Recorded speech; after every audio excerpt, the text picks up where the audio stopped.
Welcome to the Woman's Hustle, Thrills and Spills of Entrepreneurship, where we keep it real about what it takes to build, grow, and thrive.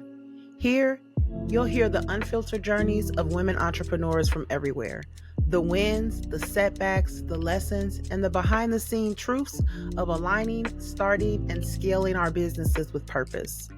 Because let's be real, this road ain't always pretty. From battling self doubt to juggling responsibilities and facing the pressures to have it all figured out, this hustle can be pretty heavy. That's why this space exists to fuel you with the motivation, drop strategic gems on the topics that matter most, and remind you you are not in this alone. This is the Woman's Hustle. Hey y'all, welcome back to the Woman's Hustle, Thrills and Spills of Entrepreneurship. It's your girl, Coach K. Thank y'all so much for tuning in. I do have a lovely guest with me. I am going to allow the honor of my guest to introduce herself. Hello. Hey, Coach K. Thank you so much for having me. Thank you for being here. Please let the listeners know who you are and a little bit about what you do. Sure. Well, I'm Angela V. Harris, and I'm the proud founder of 2638 Management Group. And we are a holistic leadership development and wellness firm. So think all things transformation. I like to think of myself as an architect of transformation, Yes. and I like to take an inside out approach. I'm also a Reiki master and a certified sound healer. So I can support you from all your needs, from executive coaching to your wellness. I love it. And we are going to talk a little bit about all of that. So I am just super excited to have you. Thank you so much for blessing the Woman's Hustle. And we're going to dive right into it, Angela. Let's go. So I'm curious, and as with the Woman's Hustle, Thrills and Spills, we will definitely talk about that. But I'm curious to know what got you started and the business foundation and all that good stuff. Share a little bit if you don't mind. Well, Coach K, it's been a very interesting journey. And honestly, if you would have asked 18 or 21-year-old Angela, would she be an entrepreneur? Would she be an executive coach? Would she be a wellness practitioner? The answer would have been no, because ever since I was 9 years old, I knew, number one, that I wanted to attend college, but my passion was always technology. My father bought my first computer for me when I was 9 years old. And when I was a child, the STEM acronym hadn't even been invented yet. So we didn't have the level of programming for women and girls in STEM that you see today. So I was kind of like the unicorn amongst my peers. I was the only one that had a computer. This was in the days of dial-up internet. So I was an early explorer of the online space. So I was always kind of like that oddball because no one else in my peer group was like really into technology. I'm also a first generation college graduate. So when I selected my major and my career path, I simply selected it based on my fascination with technology. So I didn't understand or realize that I was selecting and entering a white male dominated industry. So graduated from college, did all the things, checked all the boxes, and quickly learned that I was often the first or the only in my workplaces. So I didn't have access to mentors, yet alone sponsors. So it made it very difficult trying to navigate my career. As I gained more work experience, I even went back to school and got a master's degree. I still felt like my career wasn't progressing at the level that I expected, being a college graduate and doing all these things. So long story short, just doing that work on myself, I've always been passionate about my own personal and professional development and just doing an assessment. Technology was my first love. And now through my own development, I discovered a new love of coaching and being an entrepreneur and also being in the wellness space. I love it. I absolutely love it because everything that you just said about being the first and the first or the only, like those conversations are not talked about enough, right? No, again, I didn't have anyone to talk about those I things with. And know. also to add to that, Yeah. both my parents were deceased. So my mom died when I was 3 and my father died when I was 21, starting my senior year in college. So I didn't have the level of support that my friends had. I didn't have anyone to fall back on or lean back on. So I was kind of figuring out by myself. My God, girl, I can't only imagine like that's so crucial. Like, but it's so I know that the level and where you're at now just makes it that much more bittersweet. You know what I'm saying? Like to be like, these are all the things that I have overcome. And I love these type of stories because there are a lot of us in these spaces as far as entrepreneurship that feel like that we're never going to get past a certain level. We're never going to, do these type of things. I seen a quote that you actually had. You have a vision, and that's to really impact 10,000 professionals by 2030. What do Mhm. you think that impact looks like for you in real life? Yeah, that's a good question. And one thing about me, I feel like I'm that dream big type of person. Like I Yeah. don't let the big goals scare me. I'm like, I'm just going to try. I don't care if I know what I'm doing yet. I'm just still going to try it anyway. So it looks a few ways through my business, through coaching Mhm. individuals and coaching professionals. I also have a podcast that's about 2 years old. So we've probably reached close to like 2,000 people globally through the podcast. So through that, I also have a scholarship that I started at my undergraduate alma mater, Drexel University in Philadelphia. So I started the scholarship back in 2017. Again, having that desire to support first gen or just black females or any, honestly, the students studying technology, just because when I was a student there was no scholarship money available for people that look like me. So through what started as a personal pledge of $5,000 annually, I've gotten creative and done a lot of micro giving,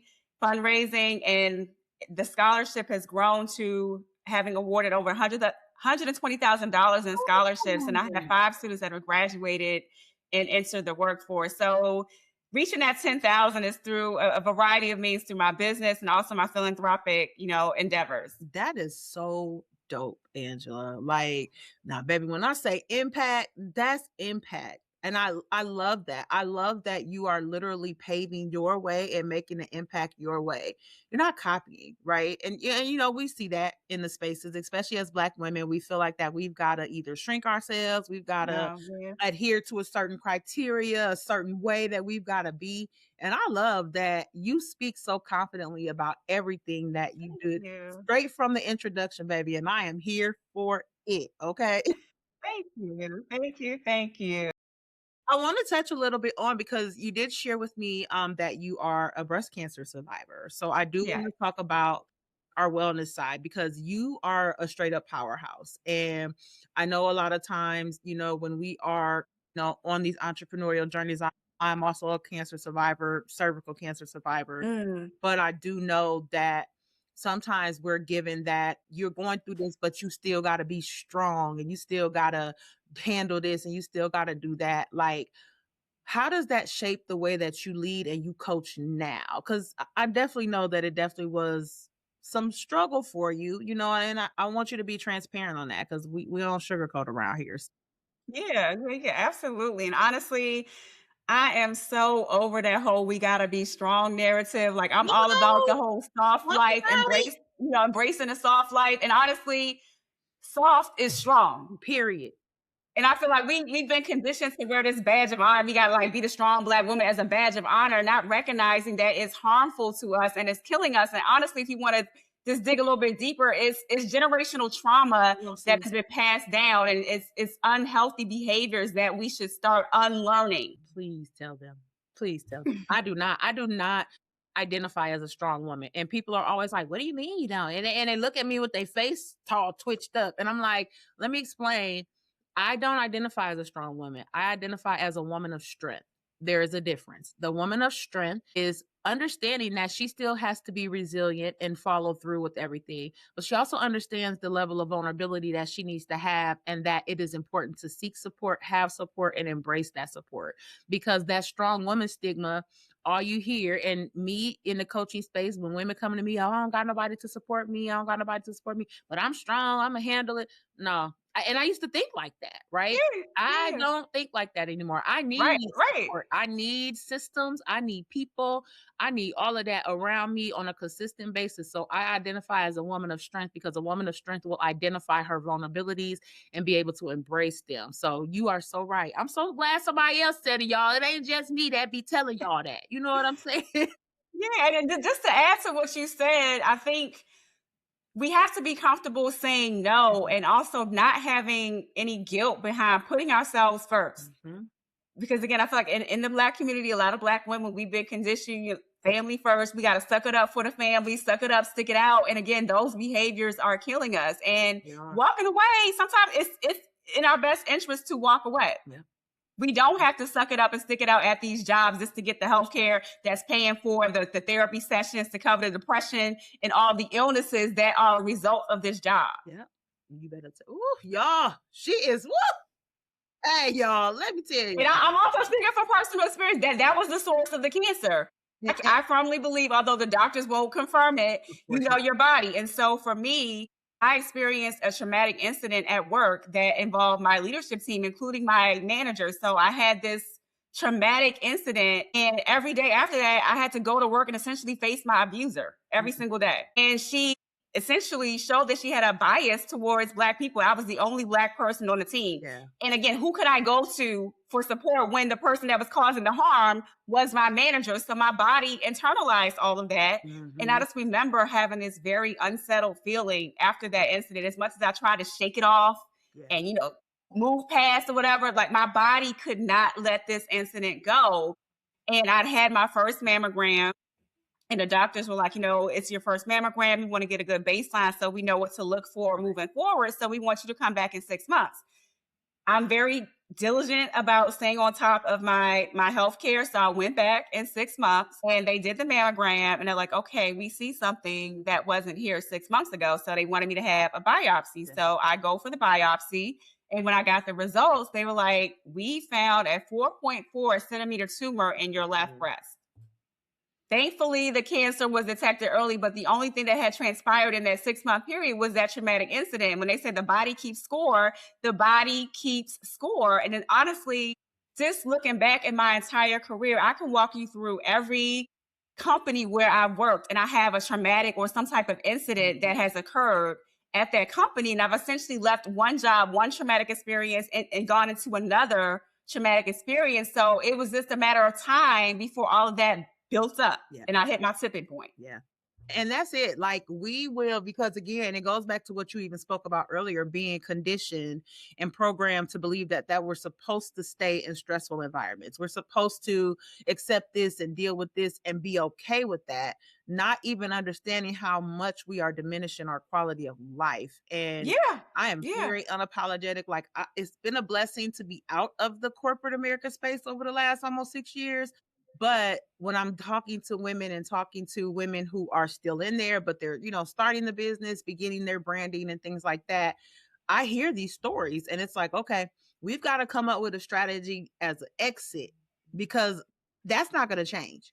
Those people that are they're not going to change how they right. They feel like that's what's gotten them where they are, and they're not changing that. So guess what? You got to change your environment, and that means pack up and move on out. Okay. Right.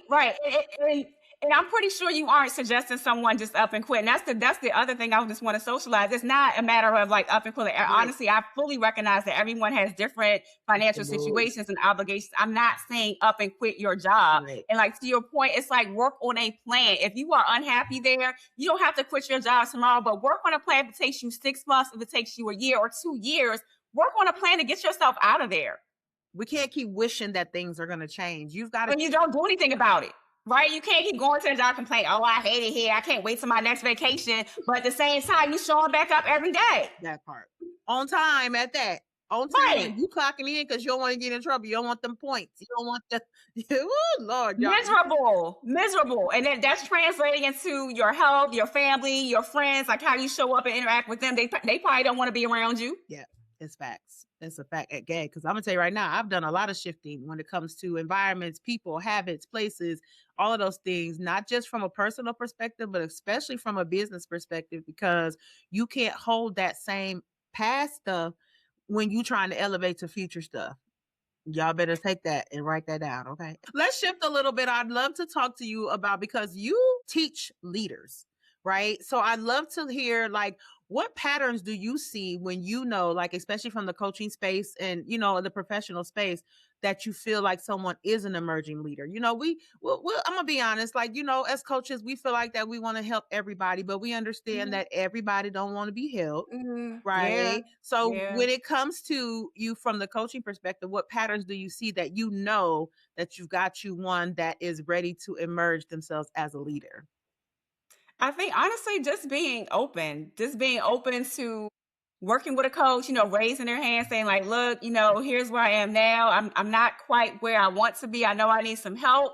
I just need some guidance to get there. And honestly, I think a lot of people discredit themselves. I'm thinking back to a client that I worked with probably a year ago, Mhm. but she came to me because she felt like she wasn't necessarily, prepared or, ready to be a leader. Mhm. And I had to hold up the mirror to her. Although she may not have held the title officially, she was already doing the work of a leader. She just didn't have the official title yet. Yeah, that's it. And that's it. Like, so many of us are actually doing those things. We are walking in those journeys, but no one has ever sat down and explained to us. And I want to talk about that because people be like, oh, you're a coach, you're this, you're that. I want you to understand something. Everybody needs some form of continuing personal, professional, and entrepreneurial development. Oh yeah. Having a Yeah. growth mindset requires that. I literally had a conversation with the panel that I was on, and we were talking about how, once people get their degrees and, things like that from the educational schooling sector, they believe that there's nothing else that needs to be done. No, that's the big mistake right there, especially with the transformation that we're seeing with AI right now. Come on, talk about it. Also within our community too. It's displacing a lot of us. And just go on a soapbox for a minute. People say Yeah. like AI is taking my job. Not necessarily. Yes, jobs are being reimagined, and the people that are going to have the jobs are the ones that have AI literacy. So what are you doing to upskill yourself so that you don't fall into that bucket? So like you said, the people that have not done any personal growth or development, of course AI is going to take your job. Yeah, because you've had a degree for 15 years. Let's just keep it real. Y'all done had degrees for 15 years, and Yes. could be the bachelors, the masters, the PhDs, all of them. It does not mean that you're supposed to stop learning. You're still supposed to learn from your peers and things like that. There's so many like workshops and virtual certifications and things like that that you could be taking. AI Yeah. literacy for one. You talking about Yeah. it's going to take your job. Why are you not educating yourself to go in alignment with that so you can elevate when it is, because it's not going nowhere. It's not Right, going nowhere. exactly. Is this going to be just like you have to know how to use a computer? You're going to have some form Yeah, of AI literacy. And to exactly. your point, it doesn't necessarily have to involve money. Again, just recognizing everyone has different financial, obligations. YouTube, there's so many free videos on YouTube, and Girl, even some of the YouTube major tech University. companies like Google and Microsoft offer free online training and certifications. So money isn't necessarily an option. Right. Listen, y'all. Yes. Do you got to pay me to work with me? You absolutely do. Do you got to pay Angela to work with her? You absolutely do. Yes. But I'm gonna tell y'all the truth. If y'all are truly wanting to build and grow, one, you will invest in yourself. But if the finances just do not allow, because I'm at the stage now in life where people saying that they don't have things, it's a mindset thing. We have money Yeah. to do what it Yeah. is that we want to do. But that's another episode, y'all. I ain't gonna get on y'all today. But I mean, they'll find the money for that vacation hey, just to escape the job, and then go you back to the job that feel they hate. me? You feel me? So it's like I don't listen to that anymore. I used to have that mindset. Oh, I don't have enough for this. I'm gonna make enough. It's not a priority. You have it. It's just not a priority for you right now. There you go. And that's what I want y'all to understand. So be open. And if you starting off, if you're somebody that is just starting off in business, you may not have the finances. Okay, I understand that. But what are you doing? There are a bunch of free resources, as Angela said. There are a bunch of free resources. Get your butt on YouTube. Create a playlist of things that are going to help you, that you can listen to. Like, I listen to YouTube at 2 o'clock in the morning, y'all. Listen, I know I got my channel on there, but I listen to YouTube Yeah, yeah. every day, every other day. So there's no excuse for growth. There's no excuse for scaling on any level. I want to talk to you a little bit about like when we're burning out and things like that. And also kind of with the spills, because you've been in the game for a long time. So I know that you've definitely had your share of thrills and spills. Is there one spill that sticks out to you that was like a teaching moment? Like, well, we all know they all are, but something specific that might have been like a real critical teaching moment for you? You said as it relates to my tech career? Yeah, your business period, just overall over the last years. Yeah. I mean, every day is a teachable moment as an entrepreneur. Yeah, it's facts. Is there something specific, like something that may have happened that was like, oh, I definitely didn't see that coming, but there was a huge lesson from that. Did it? Because to be honest, like, so my company will be 6 years old this year. And when I started the company, Thank I was you. working, Come on, six. I was still working full time. So initially it was designed to be like, a side hustle. And my transition into full-time entrepreneurship was accelerated, not according to my plan, but due to the health issues, the cancer diagnosis. And then I was also diagnosed with work-related depression, anxiety, and PTSD. So I had to accelerate my exit from corporate America. So I wasn't planning to go full time into my business when I did, but I had no choice. It was a matter of literally a matter of life or death for me. I didn't follow, I guess, like the proper steps in terms of, going full time into my business. I had to do what was best for me in terms of survival. I love that.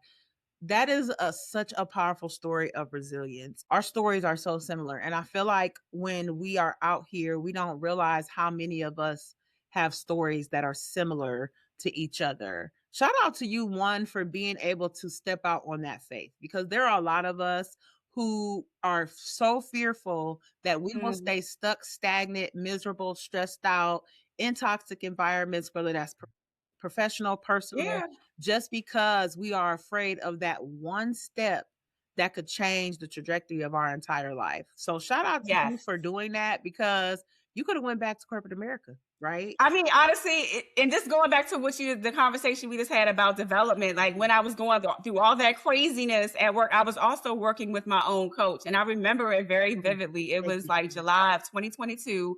I was in a coaching session with my coach. Now, mind you, I was already planning to pivot eventually, out of Yeah. corporate America, not at the time when I did. So the plan was already there in the back of my head. And being the certified project manager that I am, I was trying to work my plan, which probably would have been a couple of years. So I Right. was trying to conservatively work my plan. However, I remember very vividly in that coaching session, I don't remember specifically what he asked me, but I remember that I said out loud, I said, oh my gosh, I have to leave my job. Yeah.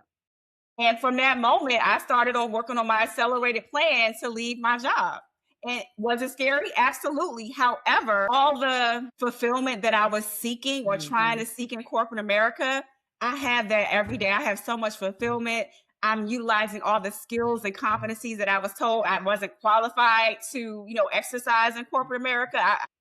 I've never made it to management level in corporate America, despite having all the degrees and certifications. Yet I'm a CEO of my own company. I've been in the Goldman Sachs 1 million Black Women in Business program. So they saw my potential and saw potential in my company. I've received business grants. So other people have believed in me and believed in my vision. Yes, I love So my potential has just soared since I took the leap and bet on it. myself. Took the leap and bet on yourself. Such powerful words. Oh, girl, shout out to you, Angela. Let me tell you, I get so excited talking about this, because we are the future. We are here to tell y'all about our thrills and spills. So whatever journey that you're on, you can understand that you are not out here doing this alone. You don't have these thoughts alone. You don't have those moments of fear, but you're still stepping out on faith. The uncertainty, I understand, Mhm. but having a growth mindset does require that level of uncertainty, especially if you're trying to scale a business. If you're Yeah. just someone that wants to sell t-shirts to your family, that is not a business. That is just a hustle that you have. It is a hobby, and it's okay. I Hmm. will never ridicule anybody that does not desire to become a full-time entrepreneur at some point. But what I will tell you is, if you are somebody who is looking to elevate into that level, then baby, you're going to have to put that fear cap on and ride through it anyway, because it's necessary. You've got to Yeah. get yourself into the entrepreneurial mindset. You've got to instill the corporate mindset from your business perspective, not the company you're working for. Okay. Right. So Yeah. Yeah. be intentional with that, y'all. Listen, I could talk to y'all all day about it, and I know I got Angela here with me, but I'm gonna let her close us out, because I would just really want you to share a message that you would like to give to women who are navigating the thrills and spills of entrepreneurship, like what would it be? Just some words of encouragement, just some motivation, Yeah. anything. Just going back to fear, I was also going through my coach training when I was dealing with all that craziness Mhm. back at work in 2022. And I remember during one of our training weekends, we had to do a gremlin exercise. And so a gremlin is like, that negative voice in your head that's always trying to talk you out of things. And so going back to fear, like honestly, as a single Black woman, I told you both my parents are deceased. I'm not married. So everything is on me. So that fear is like, the fear of failure, like, oh my God, like, what if I, leave my job and I can't make it or I can't, pay my bills, I can't support myself. So obviously, though, I was dealing with those voices in my head. And so our assignment was we had to come up with a visual representation, of our gremlin. And I remember I found an image on the internet and it was a woman on a cliff and she was like at the edge of the cliff and like her hands were like, outreached or whatever, Mhm. and it said, "What if I fail? But oh, darling, what if you fly?" Ooh, So I would just say, don't be afraid to fly. It's your time to fly. period. I love it. I love it. What's upcoming for you for 2026, sis? That is a very good question. Still working towards this goal of, trying to impact, 10,000 by 2030. In the wellness space, I'm looking to do more in-person events, specifically, retreats related to, Reiki and the sound healing, just because so many of us we're dealing with a lot right now in the workplace, personally and professionally. And again, that's stored up in our bodies. So just trying Mhm. to expose people to a different way of living Yes. and just show that we don't have to carry it all. I love it. I love it. Normalizing us being able to take care of ourselves. Yes. Absolutely love it. I absolutely love it. Please let everyone know where they can find you at socials, website, all podcasts, especially. Yeah. So I'm most active on LinkedIn. You can find me on LinkedIn at Angela V as in Victory Harris. And my personal website is angelavharris.com. All right, Angela, it has been a pleasure. Your energy has been amazing. I love when I Oh, can get hyped with my guests because I'm a hype person. So I be ready to get lit. But I really appreciate you coming in and just sharing your story, but also sharing the level of resilience that you carry, sis, because it thank is you. flowing with it. And I absolutely love it. I'm so proud of you and just continue to do what it is that you're doing. Um, y'all, this is what it's about, right? I want y'all to understand that your entrepreneur journey is not going to be a smooth sailing. You are going to have Nope. up, down, side by sides, thrills and spills. The roller coaster ride of entrepreneurship is Yes. really, Every single day. it's real. But listen, if your purpose is behind it, baby, you have no choice but to soar. Yes. Absolutely. I appreciate y'all so much for tuning in. Make sure you have subscribed to the channel, but also make sure you share this with your fellow women entrepreneurs, baby, because we need to get the word out. All right. I appreciate y'all so much for tuning in. Stay empowered, baby.